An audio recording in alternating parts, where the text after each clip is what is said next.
crushing blow to the head. And that time, Willow landed. He almost landed on the tire iron. And all referee Mike Posey can do is watch and count shoulders or listen for a submission. No disqualifications, and all 4 competitors perfectly happy with those rules. There you see Statlander now hooking.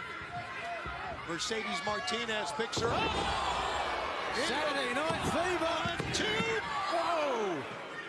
And now with the... That's the briefcase that Willow and Statlander brought down to ringside. What the hell is inside of it? That briefcase was open momentarily, but... Marcellus Wallace isn't going to be a happy man. Whatever it was, they were checking on, and now... I wonder what's in there. Looks like Diamante's going to find out. Sure it's not the Gimp.